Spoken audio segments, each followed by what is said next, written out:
ګرانو دوستانو یو د بل خوب تعبیر سره د تاسو ورور مفتی عصمت الرحمن جنیدی مخاطب دی. حقیقت دا دی چې د دنیا مختلف قسم علوم دي. ځینې علوم داسې وي چې هغه د سیاست سره تعلق ساتي، ځینې علوم داسې وي چې قرآني علوم وي، ځینې علوم د دنیا د پوهې علوم وي، ځینې علوم چې وي هغه د تعبیر علوم دي، هغې ته تعبیر الرؤیا علوم وایي. په خوب کې په پوړې باندې بره ختل او بیا بره واوري لیدل او ښه حالت لیدل دا دوسته د ترکې تعبیر دی.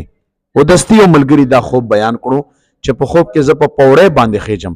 په پوړې باندې ختل په داسې حالت چې په نرمه طریقه باندې وي.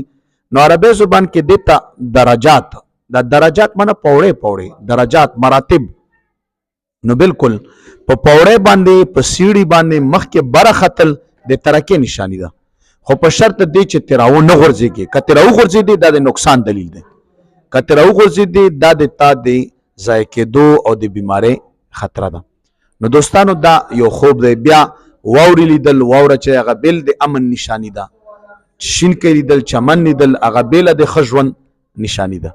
نو الله تعالی د موږ تاسو له خوشحالۍ راکړي. دا ملګری بیمار هم دی، دله زه دا زیری ورکوم چې الله تعالی به تعالی بیمارۍ نه شفا درکوي، صحت کې به الله ترقی درکوي. په پوړې خېجي بره واوره ده، شینکۍ دی، واوره د امن د ښه صحت علامه ده، او شینکۍ چمن دا هم د ښه صحت علامه ده. الله تعالی مو ډېرې خوشحالیانې نصیب کا. جزاکم الله.